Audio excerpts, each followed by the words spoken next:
दोस्तों आज की वीडियो में हम लोग श्वसन तंत्र के बारे में बात करेंगे और सबसे पहले हम लोग ये जान लेते हैं कि श्वसन होता क्या चीज़ है।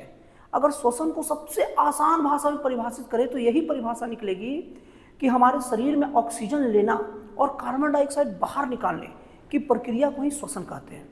अब इस प्रक्रिया में हमारे कितने अंग काम करते हैं, इस प्रक्रिया का हमारे शरीर पर प्रभाव क्या पड़ता है और ये प्रक्रिया हमारे लिए कितना जरूरी है, ये सब चीज़ों का डिस्कस इस वीडियो में करेंगे। तो सबसे पहले हम लोग श्वसन अंगों के बारे में डिस्कस कर लेते हैं। तो हमारा श्वसन की शुरुआत नाक और मुंह से होता है। नाक और मुंह दोनों से वायु अंदर प्रवेश करता है और सांस दोनों से लिया जा सकता है, लेकिन नाक में बाल होते हैं और म्यूकस होते हैं जो हमारे वायु में जो धूल कण वगैरह जो रहते हैं उसको फिल्टर कर देते हैं, जबकि मुंह से सांस लेने में इस टाइप का चीज नहीं होता। इसीलिए हमेशा कहते हैं कि सांस हमेशा नाक से लेना चाहिए। और दूसरा, जब वो हवा जब ऊपर से घूम के जाता है तो हवा थोड़ा गर्म भी हो जाती है जो हमारे लिए फायदेमंद होती है। अब उसके बारे में अगला अगर श्वसन तंत्र की बात करें तो वो आता है गला। देखिए, गला हमारे शरीर का बहुत इंपॉर्टेंट भाग है। गला ही वो भाग है जहाँ से भोजन भी अंदर जाता है और वायु भी अंदर जाता है। और गला एक ऐसा जो भाग होता है जो भोजन को आहार नली में भेजता है और वायु को फेफड़े की ओर भेजता है। तो गला ये दोनों चीजों को अलग करता है। अब गला के बाद से गला उसको श्वास नली में भेज देता है। अब श्वास नली जो होता है ना, श्वास नली ऐसा एक संरचना होता है जो फेफड़े के अंदर रहता है, जो हर बार छोटे छोटे भागों में टुकड़ों में बढ़ता जाता है। थोड़ा सा आगे बढ़ेगा फिर उसका 2 भाग लगेगा, फिर थोड़ा सा आगे बढ़ेगा फिर 2 भाग लगेगा और असंख्य भागों में बटा रहता है। और इसमें छोटे छोटे मतलब कोष्ठ रहते हैं, छोटे छोटे मतलब थैले के रूप में रहते हैं जहां पर हवा अच्छे से प्रचुर मात्रा में फेफड़े तक पहुंचते रहता है। दोस्तों अब बात करते हैं फेफड़े की। फेफड़े के अंदर असंख्य श्वास नलिकाएं खुलती है और इन सब श्वास नलिकाओं में वायु के पूरे पैकेज के रूप में अलग अलग वायु भरे रहते हैं और इन श्वास नलिकाओं के अंत में वायु कोश होता है। दोस्तों आप लोग अच्छे समझिएगा वायु कोश क्या चीज होता है। वायु कोश हमारे श्वसन तंत्र का प्रमुख हिस्सा होता है, फेफड़े का प्रमुख हिस्सा होता है।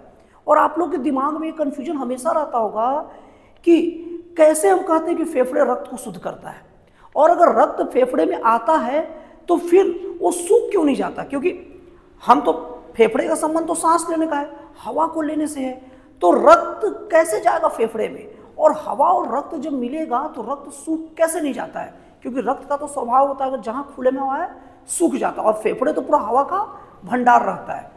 तो यही पर आप लोगों को समझना चाहिए और समझने की चीज भी है बहुत ज्यादा। वायु कोश क्या होता है ना, वो छोटे छोटे थैली होते हैं और जिससे उसका जो दीवार होता है बहुत पतला होता है और दीवार की उस ओर पूरी रक्त कणिकाएं होती है, रक्त नलिकाएं होती है और सभी के सभी जो वायु कोश होते हैं ना वो चारों तरफ रक्त नलिकाओं से घिरा होता है और ये बहुत ज्यादा मात्रा में होते हैं। और यही रक्त नलिकाएं के बीच में जो पतली दीवार होती है नलिका का, जहां से हवा का आदान प्रदान होता है, और वो इतना पतला होता है कि उसमें से केवल हवा ही आ जा सकता है। कोई भी मतलब गैस का आदान प्रदान हो सकता है लेकिन लिक्विड का नहीं। इसीलिए रक्त इधर से उधर नहीं होता है, रक्त फेफड़े में नहीं आता, बशर्ते रक्त के जो नलिकाएं के रूप में फेफड़े में रक्त का पूरा जाल, रक्त नलिकाओं के रूप में फेफड़े में पूरा जाल तो बिछा रहता है, लेकिन उसकी जो पतली दीवार रहती है उसके माध्यम से हम सांस लेते हैं और उसी के माध्यम से ऑक्सीजन अंदर होता है और कार्बन डाइऑक्साइड बाहर होता है। तो दोस्तों फिर से बता दूं वायु कोश क्या होता है। वायु कोश फेफड़े के अंदर रक्त नलिकाओं से घिरा एक ऐसा बहुत कोश होता है जिसमें वायु भरा रहता है और रक्त नलिकाएं के जो दीवार इतनी पतली रहती है कि वहाँ से केवल हवा का ही आदान प्रदान हो सकता है और वहीं से यहाँ ऑक्सीजन अंदर रक्त में मिलता है, खून में मिलता है और खून के अंदर का जो कार्बन डाइऑक्साइड है वो बाहर फेफड़े में आ जाता है, जो सांस द्वारा हमारा बाहर निकाल दिया जाता है। अब तो दोस्तों आप लोग समझ गए कि हमारे शरीर में मतलब ऑक्सीजन का सप्लाई कैसे होता है फेफड़े के द्वारा। अब हम लोग ये समझते हैं कि इस श्वसन का उपयोग क्या है शरीर में।